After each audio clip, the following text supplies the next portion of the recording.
Hi everyone, this is Mohammad Saif Khan and you are watching MSK Biotonic. आप मुझे सैफ बुला सकते हैं, आपका भाई, आपका दोस्त, आपकी इस नीट की जर्नी में। तो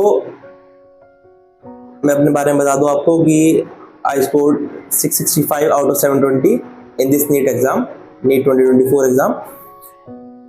तो आज मैं आपसे एक इम्पॉर्टेंट टॉपिक शेयर करने वाला हूं जो मेरी जर्नी में मेरा डाउट था एक्चुअली, कि how to manage mid term with NEET exam preparation. तो पहले हम कुछ टॉपिक्स के से गो थ्रू कर लेते हैं। केमिस्ट्री में some basic concept of chemistry, structure of atom, periodic classification, chemical bonding, thermodynamics, equilibrium. अब मैं आपसे थोड़ा सा टाइम चाहूंगा आपका इस चीज को बताने में कि ये टॉपिक्स मैंने कहाँ से पढ़े थे और आपको कहाँ से पढ़ने चाहिए। थोड़ा सा आइडिया आपको मिल जाएगा कि इन टॉपिक्स को कहाँ से पढ़ना है। Some basic concept of chemistry की बात करें तो मैंने इसके न्यूमेरिकल्स प्रैक्टिस किए थे, एनसीईआरटी में ऐसा कोई फोकस नहीं किया था। तो आप इस चैप्टर के लिए क्वेश्चंस प्रैक्टिस करिए, ठीक है। थ्योरी पढ़ लीजिए एक बार, जो आपके क्वेश्चंस के आपके फॉर्मूले होंगे वो याद करिए और क्वेश्चंस प्रैक्टिस कीजिए। थ्योरी इसमें ऐसा सच नहीं है।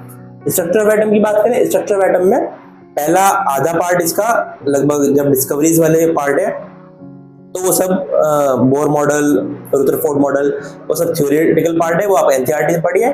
लेकिन बाद का जो पार्ट है, कौन सा पार्ट है, बाद का जो रूल्स है, of bore rule, N+L rule and Hund's rule, Pauli's exclusion principle, उन सब के ऊपर आप न्यूमेरिकल प्रैक्टिस करिए। अब बुक्स जो होंगी वो आप अपने साइड से देख लीजिए, वरना मैं भी रिकमेंड कर दूंगा अगर आप कहेंगे उसके ऊपर कोई और दिन वीडियो बना लेंगे। बट आज जो टॉपिक है कि किन में थ्योरी पढ़नी है और किन टॉपिक्स में क्वेश्चंस प्रैक्टिस करने हैं, उनके ऊपर ही बात करेंगे। पीरियोडिक क्लासिफिकेशन की बात करें तो स्ट्रिक्टली एनसीईआरटी पढ़िए, कहीं और जाने की जरूरत नहीं है। मैंने भी कहीं और नहीं पढ़ी थी, सिर्फ और सिर्फ एनसीईआरटी पढ़ी थी। तो पीरियोडिक क्लासिफिकेशन के लिए आप सिर्फ और सिर्फ एनसीईआरटी पढ़िए। केमिकल बॉन्डिंग की बात करें, केमिकल बॉन्डिंग की आप एनसीईआरटी पढ़िए, बहुत अच्छी तरीके से पढ़िए, 2-3 बार पढ़िए, उसके क्वेश्चंस भी पढ़िए। क्वेश्चंस पढ़िए मतलब एनसीईआरटी वाले क्वेश्चन उन्हें लगाइए, ठीक है। अच्छे क्वेश्चंस है, बहुत अच्छा चैप्टर है केमिकल बॉन्डिंग, अच्छा वेटेज रखता है नीट एग्जाम में भी और आपके बोर्ड के एग्जाम में भी इसके क्वेश्चन आ जाएंगे। एक चीज बहुत इंपॉर्टेंट है, उसमें जो टेबल्स दे रखी है एनसीईआरटी में टेबल्स दे रखे हैं कि रेगुलर ज्योमेट्री, इरेगुलर ज्योमेट्री, उन टेबल्स को जरूर याद करिएगा कि कैसे, और समझिएगा भी कि कैसे उनमें एग्जाम्पल्स बन रहे हैं, उनके क्यों बन रहे हैं, क्यों ज्योमेट्री है और कितने एंगल पे कितने पॉसिबिलिटीज है, वो सारे आप याद करिए, समझिए। केमिकल बॉन्डिंग की बात हो गई।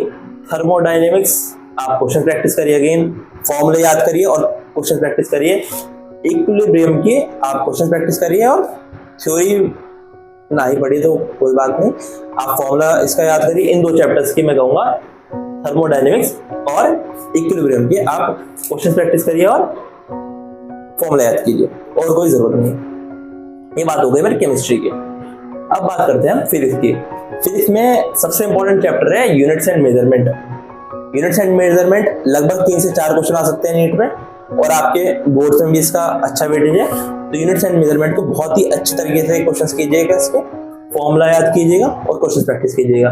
काइनेमेटिक्स 1D 2D, ऐसा ना हो कि आप काइनेमेटिक्स के हम इतने दीवाने हो जाते हैं कि हम काइनेमेटिक्स ही पढ़ते रहते हैं पूरे साल 11th में, लेकिन इस पे फोकस करना है स्टार्टिंग में 1-2 महीने। ऐसा ना हो कि पूरा साल आप इस पर फोकस करें। इजी चैप्टर्स हैं इसलिए आप सोचते हैं कि स्कोरिंग ज्यादा है, लेकिन इनसे 2-3 क्वेश्चन से आते हैं दोनों चैप्टर से, 1D और 2D से। तो आप इस पर क्वेश्चन प्रैक्टिस कीजिए, लेकिन इतना नहीं ज्यादा टाइम वेस्ट कीजिए कि आप बाकी चैप्टर्स को समय ना दे पाए।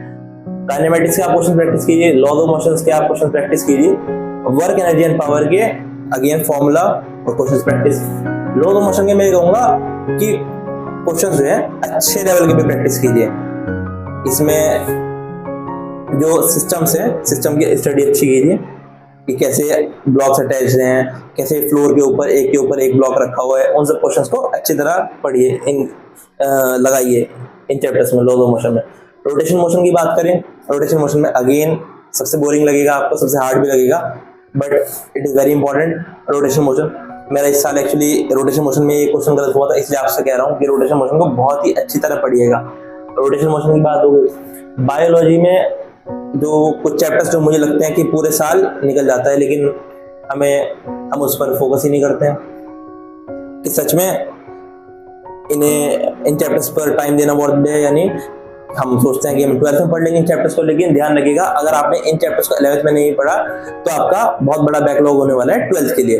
तो कुछ चैप्टर्स मैंने लिखे हैं यहाँ पर, जैसे कि plant kingdom, plant morphology, plant anatomy, biomolecules and animal kingdom. In 5 chapters को आप मस्ट है अपनी 11th के एंड तक के बहुत ही अच्छी तरह पढ़ लीजिएगा।